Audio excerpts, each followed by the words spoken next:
What is this? It keeps... Oh. Good morning, guys. It's been a long time since I've actually sat here at my desk and talked to you guys. And yes, my chair still is broken. I need to get a new chair because as it moves down. So, good morning. I'm live streaming. Well, it's 10:40. I've been up for a while, but I'm like really super tired. So, I wanted to live stream because I am editing. If you guys saw on my Raised Cakes page and on my Instagram, I made a Jeffree Star cake last night just because I needed to release some stress and I just need to play with fondant, and I was very frustrated, and then I got frustrated while making the cake and then all this other stuff. You know how life goes, but it was just for fun. It's not like it was for anybody. So my roommate actually took the cake to her job, so it's all fine and dandy. I know the lighting isn't the best. I'm very sorry about that. But I just wanted to come on here and talk really quick. I don't get much time to myself anymore to like live stream and talk to you guys. But I just wanted to touch base on some things because I have a certain situation and I'm like super annoyed and stressed. And it's like, I get it, but it's still very frustrating. So the first thing I want to talk about is my upcoming panniculectomy, whatever it's called, my skin removal surgery. So as you guys know, I was approved for surgery, and believe it or not, oh my God, this little icon down here is driving me freaking nuts. And no, I don't want any of this. No. It's like all my emails, like, did it just close my live stream? Oh my God, like all this stuff. Hold on. Okay. Oh, sorry. Like these little icons kept jumping at the, like, I don't know how to use my MacBook. Okay. So anyway, I had my skin removal surgery all scheduled. The first time I had it, so basically I got a call this morning, and I'm very frustrated. What happened was I got a notification on my phone that on my chart, there was a new questionnaire for the surgery center. So I was like, okay, cool. So I go on to look to see what they need because, of course, surgery was actually supposed to be Monday. And I'm like, okay, cool. They must need something, some kind of information, blah, blah, blah, blah, blah. So I went to go and fill it out. So when I logged in, I automatically noticed that they had my post-op appointment scheduled for August 20 something. So I was like, oh, okay, that's cool. Whatever. It's like my 1 week after, probably the Monday after, whatever. So I was like, okay, cool. And I'm looking and I didn't see a questionnaire, but I did notice that the procedure, the date was September 20. Is it September 23rd or 26th? And I was like, that's not right. It's Monday. And so I screenshot it and I emailed the doctor's office and I said, hi, I got a notification that there was a new questionnaire available. But I don't see a questionnaire. I was like, and I see that my post-op appointment's been scheduled, but I noticed that the date changed to my procedure. And I was like, but that can't be right because I'm actually going for my COVID test because you have to get tested for COVID before procedures and stuff. And I was just like, and you guys just scheduled my post-op appointment for 1 week after, which was the 20 something. And I was like, so there must be some sort of mistake. And so I sent the email and I was like, please tell me they didn't reschedule my surgery for a third freaking time. So I was like, I was mad. And I got a call back from the doctor's office and she was like, "Hi, good morning." She says, "Unfortunately, it is not a mistake." She was like, "So the surgeon has had something come up and they are going to be out for the next 2 weeks." So she said we had to reschedule all surgeries for the next 2 weeks. And she said, "So your surgery is now postponed." She's like, it's now September, I think it's the 23rd. I know it's on a Thursday or something. She's like, "It's now September 23rd. And I'm like, she's like, "We're sorry for the inconvenience and blah, blah, blah." And I'm like, my surgery was supposed to be Monday. I already told my job that I couldn't come back to work till November. I scheduled all my appointments. I have an MRI actually the day after my procedure now. So I have to reschedule that. I have to reschedule my knee injections for the arthritis in my knees, because I rescheduled everything around my procedure. And I know it's like, okay, I understand that doctors are people too, and shit happens and shit comes up. And it's like, okay, I get it. But this is the third freaking time that my procedure has been rescheduled. And that's why I was like so frustrated, because I had it, and the first date that they gave me was at the beginning of August. And I was like, okay, well, that's okay, because I might be able to go back to work. You know, they said 6 to 8 weeks, but a lot of people say they feel okay, like around, like the one lady I had talked to said she started a new job 3 weeks later. So I was like, well, maybe I'd be able to go back to work. I just won't be able to physically do a lot. I could just sit with the kids and things like that. And then, so I was like, okay, that's fine, because I expressed to them I had to go back to work. And so there was a problem with the insurance. And then she called me back, and then we had it actually scheduled for today. It would have been August 11th. And she's like, "So we're going to have to do August 11th. And I'm like, okay, she's like, "There's a problem with the insurance, blah, blah, blah, blah, blah. So we have you scheduled for August 11th. I was like, okay, cool. That's fine. It's whatever, blah, blah, blah. I was like, a week or two shouldn't be an issue. So I was like, okay, cool. Then they called and they were like, okay, so we're going to have to reschedule your surgery again. And it's going to be August 16th, because because your BMI is higher. I think she said than 50, but it's not. My BMI is 47, which still is like whatever. But my BMI is 47. But she's like, because you have a higher BMI, the outpatient center will not allow us to do your procedure there. We have to actually physically do it in the hospital, in the OR. And she said the first available date for that is August 16th. And I said, well, that's not bad. That's just a week later. I was like, I'll just go back to work. I'll just say I'll come back in November, the beginning of November. That way, if something does happen and I have to take a little bit more time than the 8 weeks, it's fine. And I'll have 2 weeks recovery. I can go shopping, like all that good stuff. So it was set for August 16th. I was like, okay, bet, cool. We're good. Then, like I said, I get a call. Well, like I said, I saw it first on my chart, and then I messaged them, and then I get a call, and it's like, yeah, something came up and the doctor's out for the next 2 weeks. And I'm like, and like I said, she's like, unfortunately, she's like, I hate making these calls. Like, I get it, but I'm just so frustrated because, and again, it's just shit that happens in life, and it's life inconveniences. And now it's like, okay, do I go back to work? So now I'm like on the fence about stuff, because another thing I was happy about is like my son starts middle school this school year, and I was actually looking forward to being home with him like the first few weeks.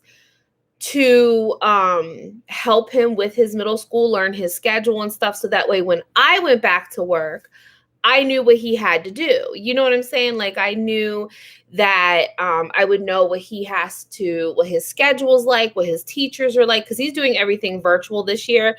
I made sure I signed him up for virtual because, one, the middle school that he's going to, I absolutely do not like at all. And I don't want him in that middle school, but we're not zoned for a different school. So if there's a virtual learning option, he will take virtual learning until he gets into another school, or I can get till we move or something, whatever comes first. But as long as virtual learning is an option, my son will stay virtual. No ifs, ands, or buts about it. Especially during middle school. High school may be a little different, but whatever.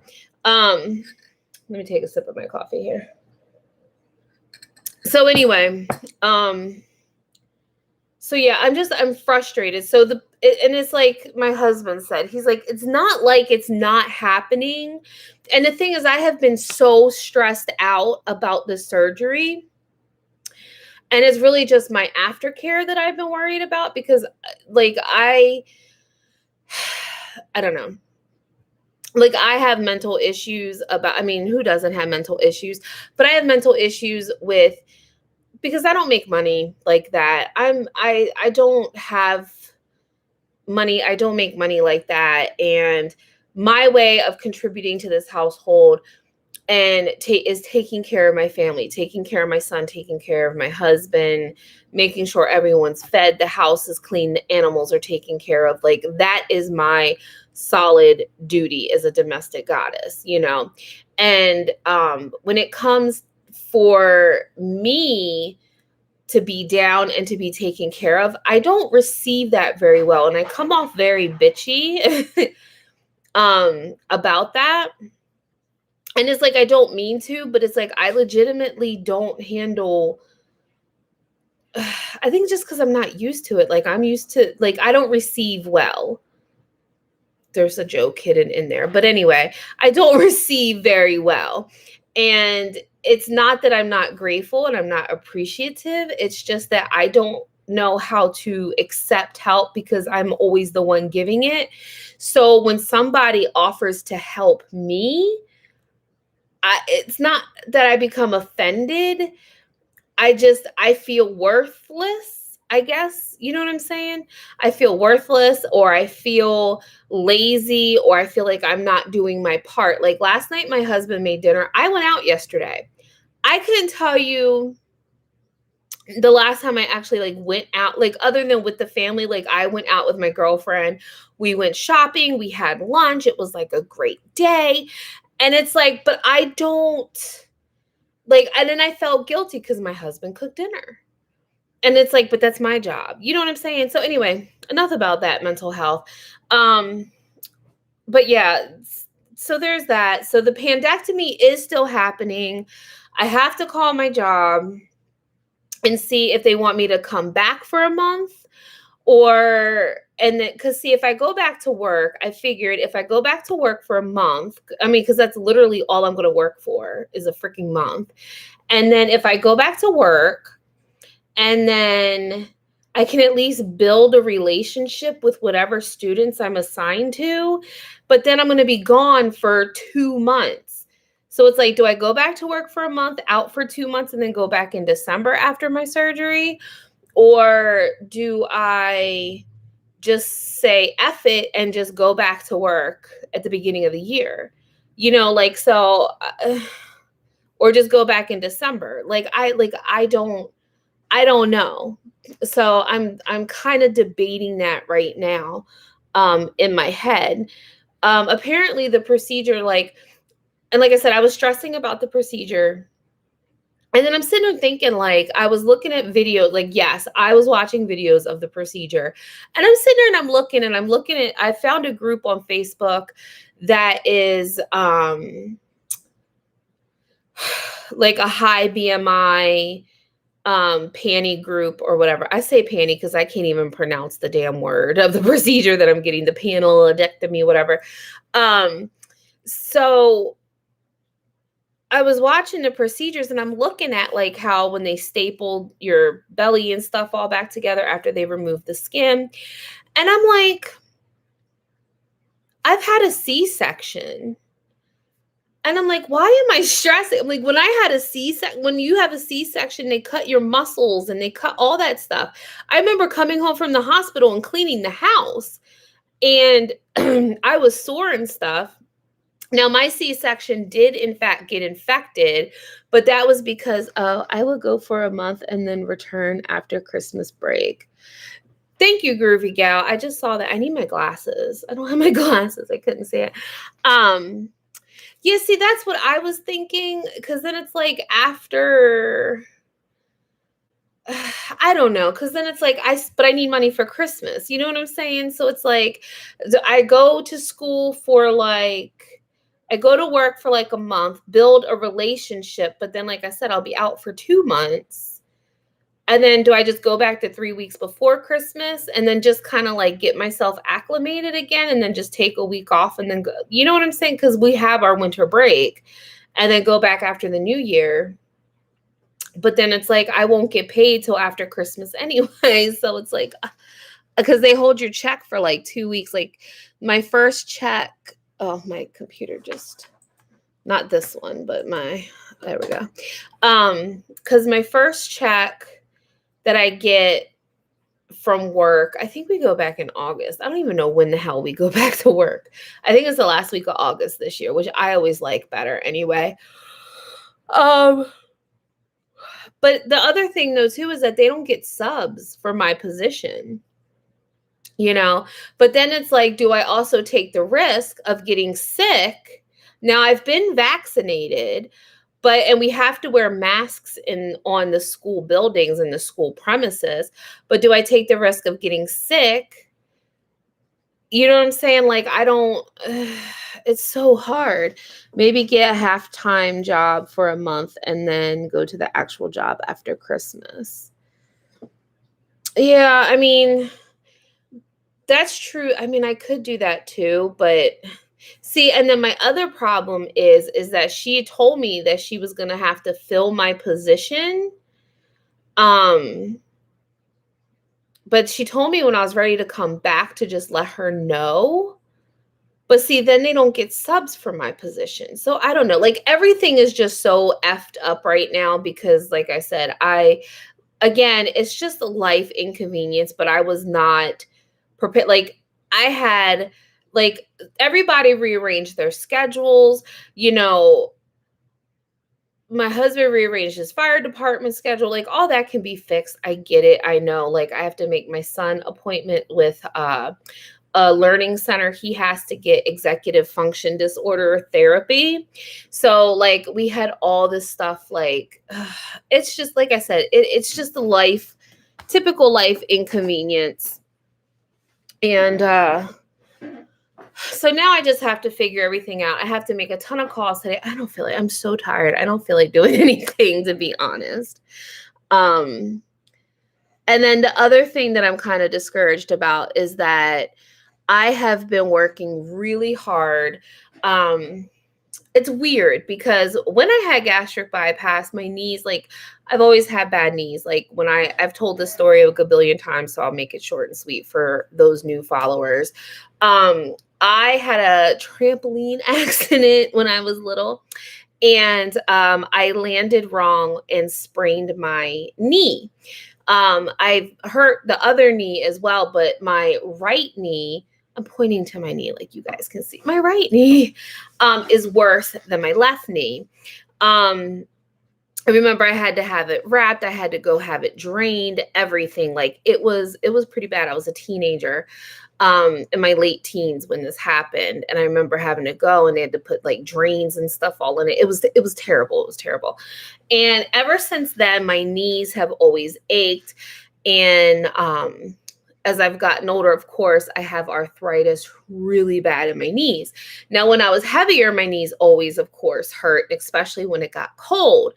But then as I lost weight, my knees got better. But then as I started exercising and working out, my knees started getting worse again, like gradually. Now it's to the point where I am in constant pain. Like from the time, like I will even wake up in the middle of the night with my knee aching so bad. And I can't take ibuprofen. That used to be my saving grace. Ibuprofen was my saving grace, but now I can't take ibuprofen, which freaking sucks. And like I said in other videos with gastric bypass or the gastric sleeve, you can't take any kind of NSAID. So no Aleve, no Advil, no ibuprofen, none of that. Tylenol does not do jack crap for me, okay? It barely gets rid of barely takes the edge off when I get my migraines. Like, it sucks. And then the arthritis medication, I know I've said this like a billion times, but I'm just putting it all in one medical video, that the Melexicam that the doctors wanted to give me for my knees, I cannot take because it can cause stomach ulcers. And I've known a couple people who are on it have a lot of stomach issues. So I'm like, yeah, that's not going to work for me in my knees.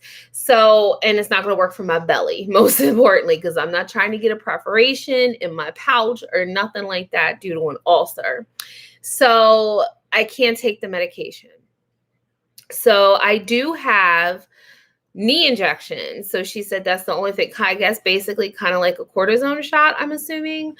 But I have that scheduled, so I have to call and get that appointment moved up because I was training very, very hard.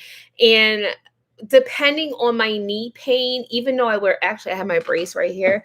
I got these braces from, my husband's hernia belt is on it. This is my like little knee brace that I got from Amazon. It has bars in the side, and it has like this gel pad that like sits on my kneecap. And believe it or not, they have like little like non-slip thingies on here. They help me get through my walks because I walk anywhere from 2.5 to 3 miles up to 5 miles a day. And I either go in the morning or I go in the afternoon. I'm me and my walking partner. And so I usually wear those on both knees when I walk, and they do help. They've been like a saving grace, but then when I take them off, my knees hurt so bad. Like I said, I wake up, they're in pain. I just had new x-rays done, and the osteoarthritis, whatever she said it was, she said is definitely big in there. In both my knees. And I'm just like, it's so weird because I lost this weight only for my knees to get worse. But then I'm like, why? Like, you would think I'd lose weight, my knees would get better because there's not all that weight on there. But because I'm more active and I move more, I'm using my joints and stuff more. Therefore, my knees hurt. So that's been a struggle. And my goal, so on Halloween morning, so I live in Maryland, and there is a bridge that goes across the Chesapeake Bay. And of course, it's called Chesapeake Bay Bridge, but it's a 4-mile bridge.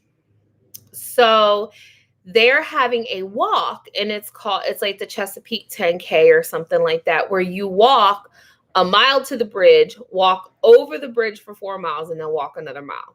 So it's a 10K. So it's 6 miles. So it's like a 10K. I have been wanting, when I first heard about it, I was like, I can do that. I could totally do that. And I was like, I want to do that. And so other than my knees hurting me all the time, that was my goal. And that's why I've been walking and busting my butt. There is a reservoir, or drinking water reservoir, where that you can walk back to the dam. And it is a 5-mile walk to and from, like from your car to the dam and back is a 5-mile walk. And going back, it is all uphill.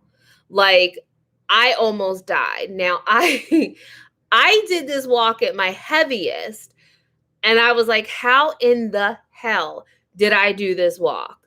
And if my friend Neen watches this, me and her did it. We took our kids, and her kids said that they never, ever, ever, ever wanted to go again and to leave them home. Me and her have walked it a few times. And like I said, I was even heavier when I did it. And then when I did it this last time, I was dying. And I was like, I feel like I'm in definitely better shape now than I was then. I'm like, oh my gosh, because I feel like it's almost uphill a whole mile. Like I am not even, and then my girlfriend, who is the biggest supporter, she's like, she was cheering me on. She was my hype man. She's like, come on, you got this. You can do it. Let's go. We can do it. She's like, take your time, go nice and slow. I was in pain the next day. Not mentally or like, other than my knees physically, that was the only thing that bothered me was my knees. They hurt so bad. I was in so much pain the next day. But I did it, and I wanted to keep going back and keep practicing and walk that some more and do it a couple more times to prepare for the Bay Bridge. But now with my surgery, I can't do it because at least if I was getting my surgery still on Monday, come the 31st of October, I should be in okay shape to walk it. They say it takes like 3 to 4 months for you to actually fully heal inside and out, but I guess it takes like 6 to 8 weeks for the outside to actually seal or whatever. So I don't know, but I'm bummed now because I can't do it. I can't do that because I'm not going to be able to. So, of course, that's not like whatever, but it is what it is. Excuse me. So yesterday, I had my 2-year post-op appointment. And I have to say I was a little disappointed by my appointment. And what I mean by that, it was just literally like, it was a virtual appointment. And she called me and we did the whole virtual thing. And she was like, what is your weight? What is this? I had all my blood work done. She's like, yeah, your blood work looks good. And I was like, well, I had a concern because on my blood work, it said my calcium was low. And she's like, no, you're fine. And I was like, oh, okay. But I've been upping my calcium anyway. She's like, no, everything looks good. She's like, blah, blah, blah.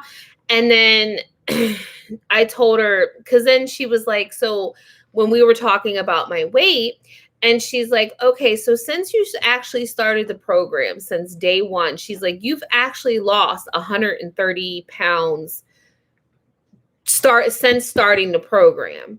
My whole goal, and I've said this like a billion times, and I apologize for continuously repeating, my whole goal was surgery morning, I was 329 pounds. My goal weight was 229, my first goal weight. After that, I just wanted to hit 199, 198. That was the only goal that I had. Like, seriously. I wanted to hit 229 from surgery day. Like, that would have been to me, in my head, my 100-pound weight loss. But from the whole program, from starting the program, I lost 137 pounds total. And so I was like, okay. Hearing that number, I was like, wow, that is a lot. To me, I feel like I still haven't even lost 100 pounds because, again, I'm basing my whole journey from surgery morning. And I need to base it off the whole process. And so total, I've lost 137 pounds over 2 years. But to me, I still have not lost my 100 pounds, if that makes any sense. Like, that's just me in my head.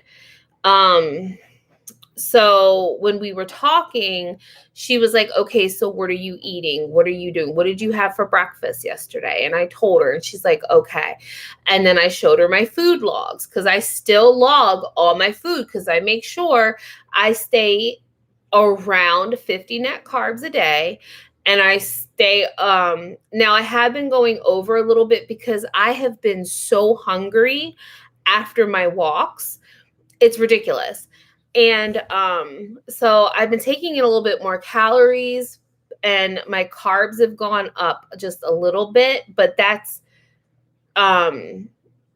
she said that was okay, but I still try to stay around 50. It's like 56. Like I think yesterday my net carbs was 56.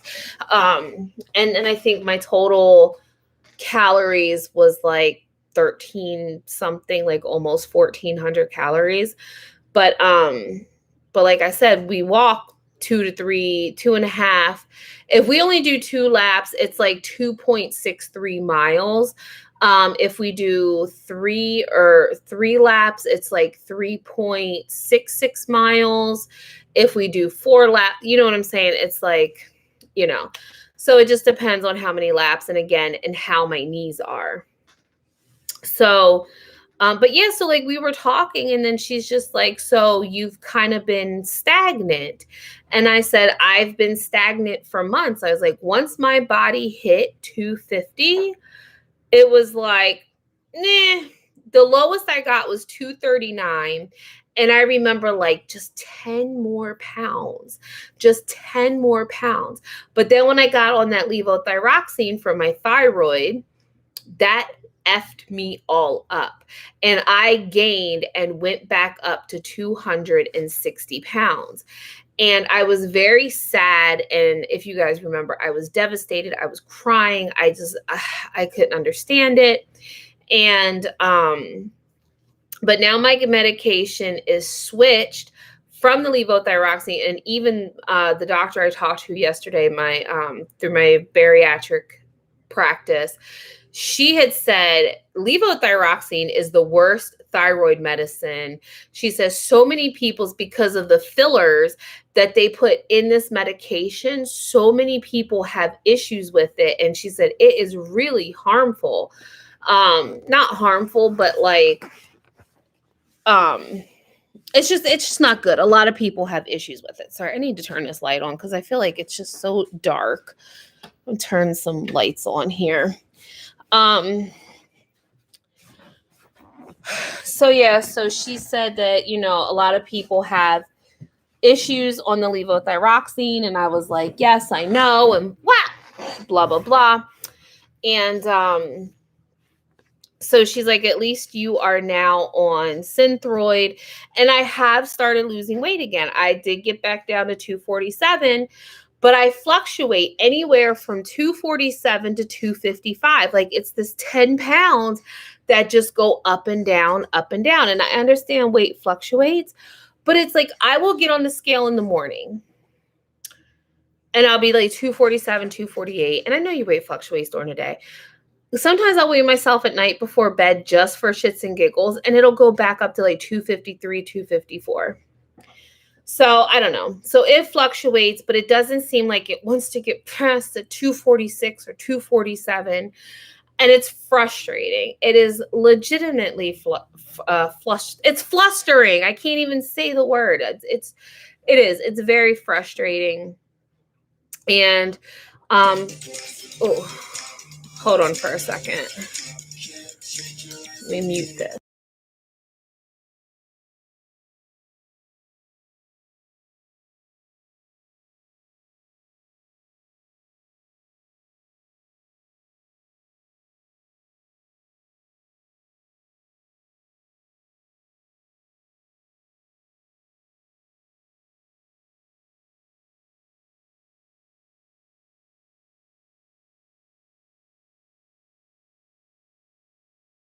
All right, sorry about that. It was a phone call.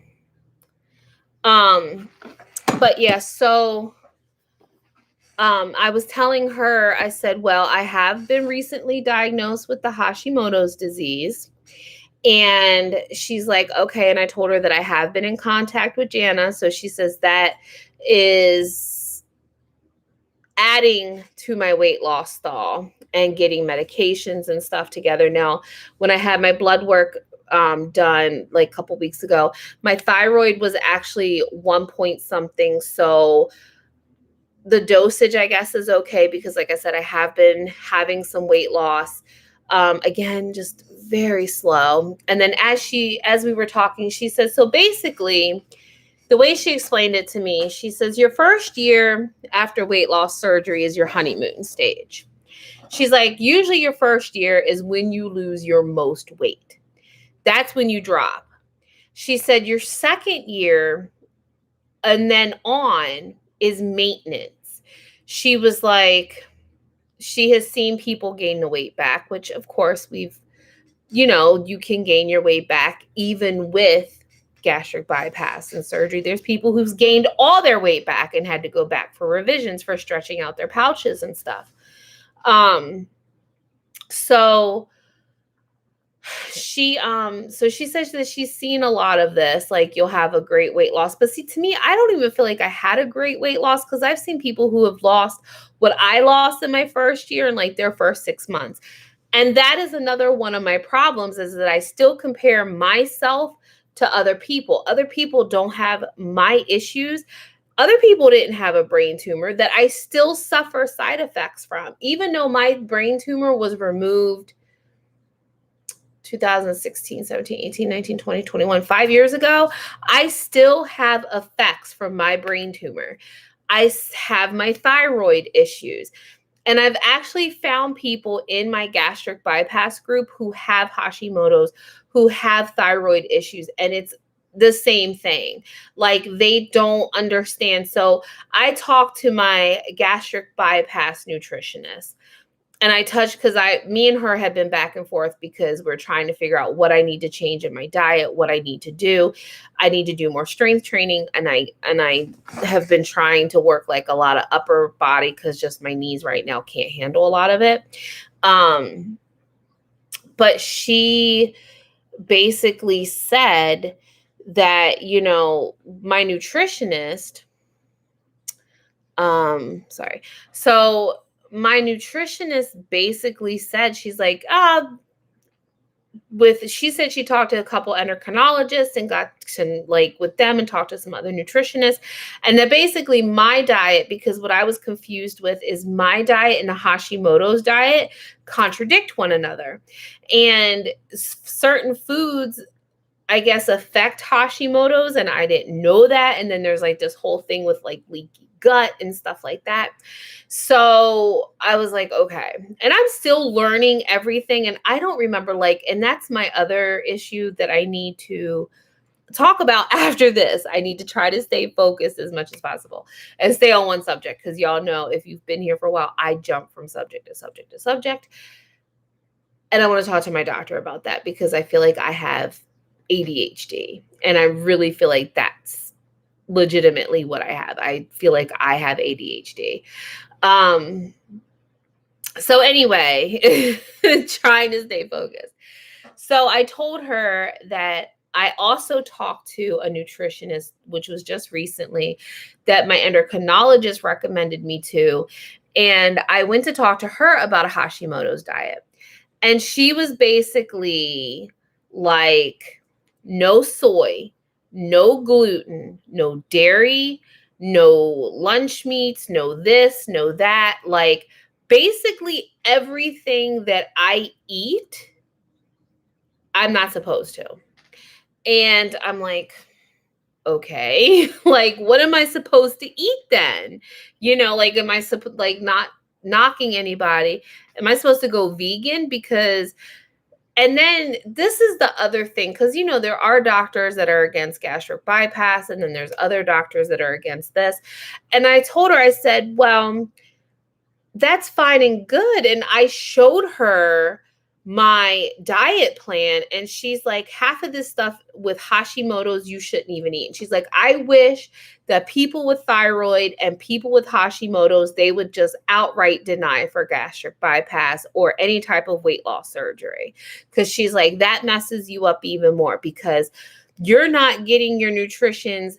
She's like, with the whole leaky gut thing, she's like, you're not absorbing your medication properly, you're not absorbing your vitamins properly with the leaky gut and Hashimoto's, then you throw gastric bypass on it and you're not on top of it. And now you're really not absorbing your medications and you're not absorbing this and you're not absorbing that. And I'm like, so what do I do? Basically, what the hell do I do? I can't eat cheese, or I'm not supposed to eat cheese, but I live off of cheese. And then she's like, keto's not good because it's high in fat. And yes, I know, but I do my own version where I buy low fat and non-fat. And, you know, I don't know. It's just contradicting. I'm doing what I'm doing. I tried a few gluten-free things, but then they made me sick. I started like dumping, which wasn't good at all. What else?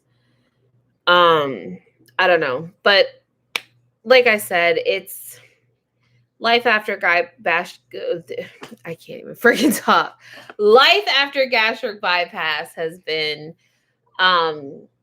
definitely a roller coaster, especially full of emotions, because I still have body dysmorphia. I still look in the mirror. I can wear an adult extra large. I can wear a regular extra large. I can wear a junior's 2X. I can wear a junior's extra large or 1X, but yet I still go to the plus size sections. I just spat. I'm so sorry. I still buy and go into the women's 2X. I go to the women's 3X. So, is that just the curtain? Am I hitting the curtain? Oh, I don't know. It's a really weird reflection. I don't know. But yeah, so it's definitely an emotional roller coaster. Some health things that I have coming up that I need to take care of.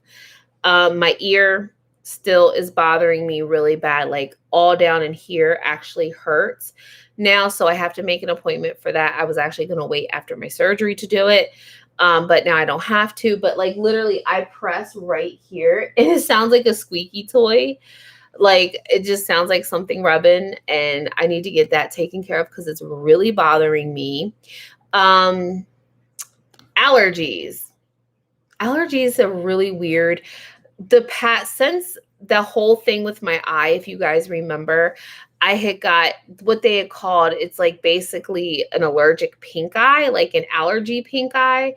It's not contagious, but it's just your eye swells up and stuff from allergies. And I had the whole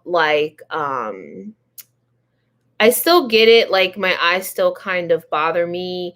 I threw away a couple makeup brushes because when I did my makeup the other day, I used this one brush and my whole eye started itching. I threw the brush away, took all my makeup off and redid it. And I went and bought brand new makeup brushes, and it was like old one. It wasn't like my Jeffree Star brushes or anything like that, but it really bothered me. I don't know if it was the makeup, because I do clean my brushes, but I don't know what triggered it. And I don't know what triggered it or anything, but my eyes swelled and they were itching. And now I'm noticing that at nighttime, when I go upstairs in my husband's den and we do the ferrets and stuff, I start sneezing. So there is something upstairs and there's something in the house because I'm getting congested now. I forgot to take my allergy medication. But like, if I go outside, I'm fine. If I go outside of the house, I'm fine. It doesn't bother me. I was out all day yesterday. My eyes didn't bother me. Like my eyes itch now. Like they kind of itch and burn, but I'm like kind of used to it a little bit. I'm getting congested. My ears have been like clogged. But like I said, I leave the house, I go outside, I'm fine. Nothing bothers me. The other night I was sneezing so much and I was like, oh my God, am I getting sick? Because I thought I was getting sick and it's like supposed to be surgery or whatever. And I'm like, I hope I'm not getting sick prior to surgery. And then of course you get the whole, oh my God, am I going to get COVID? Like, you know, like I don't want to get COVID before surgery, my COVID test, you know, this, that, and the third. So I'm just like, okay. But it's literally I'm allergic to something in the house. I don't know what it is. But something, and it's a recent allergy. So I have no clue what it can be. Like I said, and I think it's just been building up. Now, I don't want to hear, don't come for me. I do have an allergy to cats. It's a very mild allergy, but that only bothers me as if the cats are up in my face, or like their hair or something gets too close to my eyes or my nose, and my eyes will start to itch and burn, like start watering and stuff, and I'll sneeze a few times, but then it passes. But like I said, it doesn't bother me all the time, and I'm wondering if it's the ferrets. Like, I don't know if it's something with the ferrets that are bothering me, because it seems like when I go upstairs in my husband's den, it bothers me. And that's where the ferrets are. Their cages there. I've been cleaning the cages. I've been taking care of them. And then it just seems like I go in there and my eyes start itching and they start watering, and then I start sneezing. Now, when I'm done the ferret cages, before I touch anything, I wash my hands thoroughly and really good with antibacterial soap. So I don't know.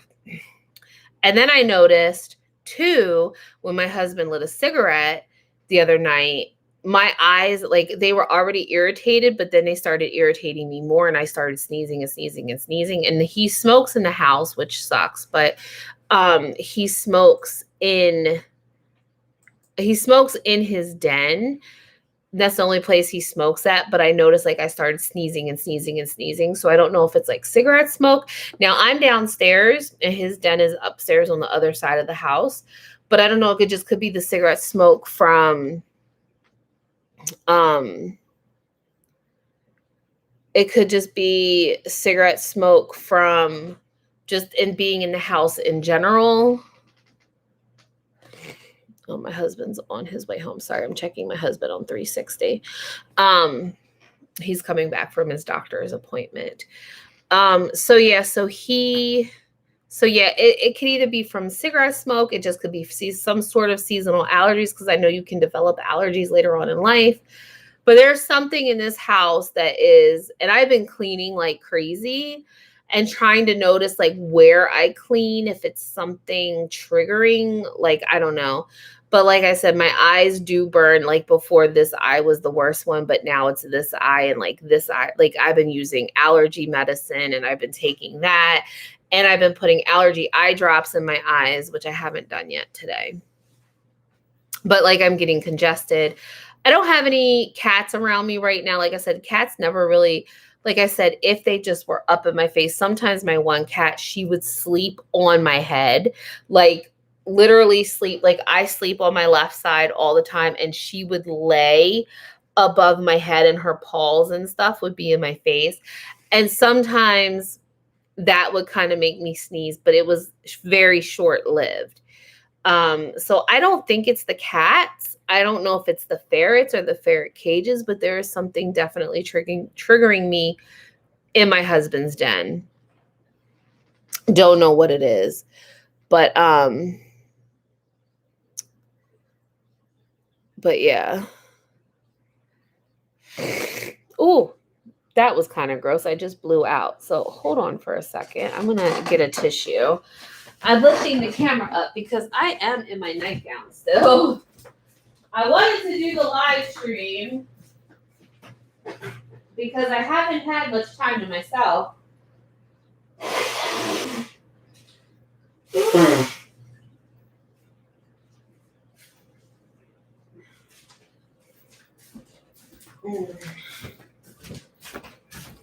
Like I said, everybody's been home, so I haven't had any time to live stream and have my privacy while doing it. So I have a Halloween nightgown on. Also, I just wanted to let you guys know, I did get an email. Somebody must have watched my 24 days of cupcakes that I did for Christmas. And that was the other thing I did have planned. I know this isn't like health related or anything. But so somebody had messaged me. Actually, two people messaged me, two separate people. One person messaged me on Instagram and another person messaged me on YouTube. No, I lied. They found my videos through YouTube and messaged me through my cake page. So the first person had asked me, they were like, could you do, they had asked me if I was going to do Halloween, like if I was going to do a lot of Halloween-y stuff. And I don't really like to plan stuff in advance because, again, this is why I need to talk to my doctor about ADHD. I talked about it a little bit during my Cake Corner video. I can't organize stuff well, and I can't make schedules, and I can't keep them, which is why I have a hard time with my son, because if I can't keep a schedule, make a schedule, I can't keep him on a schedule. I have to keep a schedule at work because I'm forced to, but if I have to enforce it, I can't do it. And if I get hyper focused on something, I can only focus on that one thing, and then that's it. So I do want to talk to my doctor about medication, like not medication, but at least getting me tested for ADHD, because my thoughts are always so scatterbrained, plus with my anxiety, and things like that. So I do have a anxiety medication, but it's only to take as needed. So if I'm feeling super anxious, I need to take that. So there's that. What was I going to say? But I did have, that was the other thing I have to plan. I already have it planned, my 31 days of Halloween cupcake toppers. But now I'm kind of messed up a little bit, I guess, because I was actually going to make them while I recover. I was going to start making them in September. But if I go back to work, I guess I'm not going to have time. But I am going to still try to make them and like get them uploaded and everything. I have my list. I just need to plan differently and get everything sorted. So I guess look forward to maybe 31 days. I don't want to like commit. I want to commit, but I don't want to commit because if something happens or, time and stuff, I don't know. But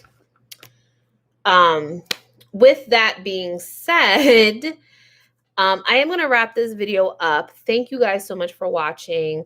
So yeah, it's been 2 years officially now since my gastric bypass surgery. And I've lost 137 pounds total since starting my journey, 80 pounds since surgery morning, 2 years ago. It's been a hell of a roller coaster. It doesn't even feel like 2 years. Like when I told my girlfriend yesterday, I was like, it's been 2 years. And she's like, really? And I was like, yeah. Still struggling with the Hashimoto's. I have other health issues like my arthritis. Oh, like my dizziness. I've been getting very dizzy and lightheaded, but I think that has to do with my ears and all this stuff that I have going on with the allergies and stuff. I think that is adding to my dizziness and lightheadedness and stuff like that. So I think that is a contributor to that. So, but I am going to get it checked out. I do have an MRI scheduled.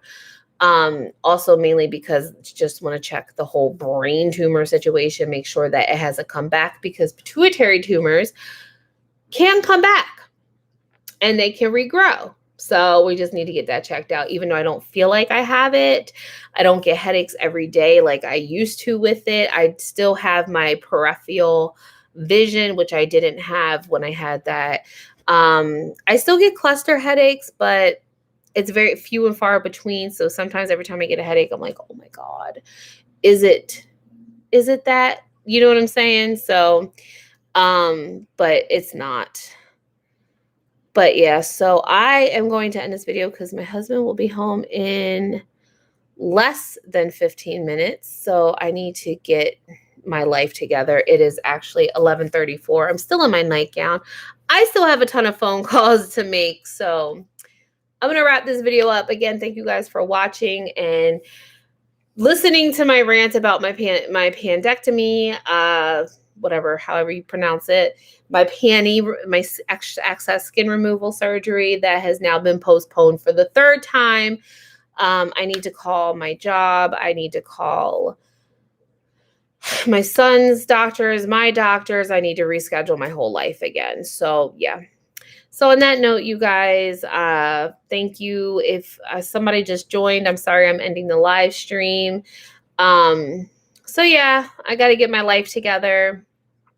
I just have to reorganize again, another life inconvenience, which absolutely positively sucks, but it is what it is. So thank you guys so much for watching my video and health updates, life updates, and all that fun stuff. I need to go back and finish editing my cake video that I will probably try to upload later today or tonight.